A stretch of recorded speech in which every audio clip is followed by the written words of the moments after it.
अच्छे लग जाते हैं हम बहुतों को, और यह भी अच्छा नहीं लगता बहुतों को।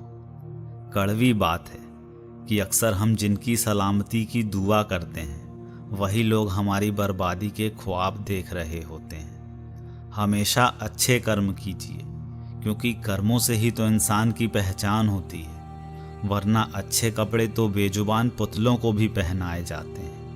इंसान के कर्म उसका पीछा कभी नहीं छोड़ते, ये बिल्कुल साए की तरह उसके पीछे लगे रहते हैं, और जब तक उसको उसके किए अनुरूप फल ना मिल जाए ये उसका पीछा करते रहते हैं। वो कर्म ही तो हैं कि व्यक्ति जब इस संसार से चला जाता है तब भी वो याद किया जाता है। इस संसार में यदि आपको जन्म मिला है तो कुछ ऐसा करके जाइए कि जन्मों जन्मों तक आपको याद किया जाए।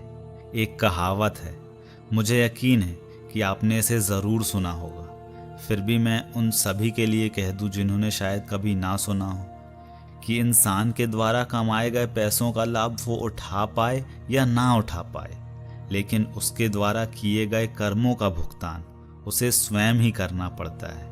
यह केवल एक मात्र कहावत नहीं है, यह एक सच्चाई है। आप माने या ना माने, आपके मानने या ना मानने से चीज़ें बदल तो नहीं जाएंगी ना। कई लोग टोटके करते हैं, जादू टोने करते हैं, उन्हें लगता है कि उन्हें कोई देख ही नहीं रहा। अरे मुझे समझ नहीं आता कि लोग इतने अंधे कैसे हो सकते हैं। उन्हें इतना समझ नहीं आता कि ईश्वर उनके अंदर ही तो बसता है। वो इस संसार में सबसे तो छिप जाएंगे, लेकिन अपने अंदर के उस ईश्वर से बच के कहाँ जा पाएंगे। आपका आज इतना बड़ा शरीर चल रहा है तो ये सब उसने ही तो संभाल रखा है। आपके द्वारा बातें नकार देने से सच्चाई तो नहीं बदल जाने वाली, वो तो वही रहेगी। किसी व्यक्ति ने कहा कि दर्द के बाजार में मैं खूब तरक्की कमा रहा हूँ। पहले मेरी छोटी सी दुकान थी और अब मैं बड़ा शोरूम चला रहा हूँ। दिल अब पहले सा मासूम तो नहीं रहा, बेशक वो पत्थर तो नहीं बना, पर हाँ अब वो मोम भी नहीं रहा।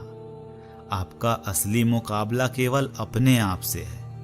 आज अगर आप अपने आप को बीते कल से बेहतर पाते हैं तो यकीनन यह आपकी सबसे बड़ी जीत है। कई लोग कहते हैं कि ईश्वर हमारे साथ नहीं है।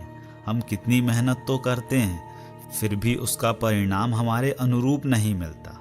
हमने इतनी मेहनत तो की, दूसरे लोगों को देखो, उन्हें तो बिना मेहनत के ही सब कुछ मिल रहा है।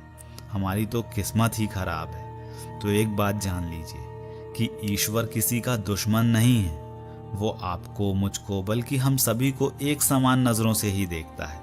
उसकी भावनाएं हम सभी के लिए एक हैं, बल्कि वो तो हम हैं जो उसके लिए अपनी भावनाएं अलग अलग रखते हैं। आप दूसरों से ईर्ष्या करते हैं, किसी की प्रगति आपसे देखी नहीं जाती। कोई कुछ अच्छा कार्य कर रहा है तो आप लोगों से जा जाकर उसकी चुगली कर रहे होते हैं। तो ईश्वर भला आपको कुछ कैसे दे सकता है? याद रखें कि आपके बाहर क्या है, मतलब यह दुनिया आपके बाहर का भाव देखती है, लेकिन ईश्वर आपके अंदर का भाव देखता है। आपके अंदर क्या चल रहा है उसे वो सब पता है। आपको आज जो कुछ भी मिला है सब आपके कर्मों का फल है, और आगे भी यदि जो कुछ मिलने वाला है वह भी आपके द्वारा किए गए आपके कर्मों पर ही निर्भर करता है। यदि आप दूसरों की राहों में फूल बिछाएंगे, उनके लिए उजाला बनेंगे, तो ईश्वर आपको और भी अधिक फूल देगा, वो भी आपके लिए स्वयं उजाला बनेगा। लेकिन यदि आपने किसी के साथ कभी बेईमानी करने की सोची तो वो भी आपके साथ अपने हिसाब से ही ईमानदारी दिखाएगा।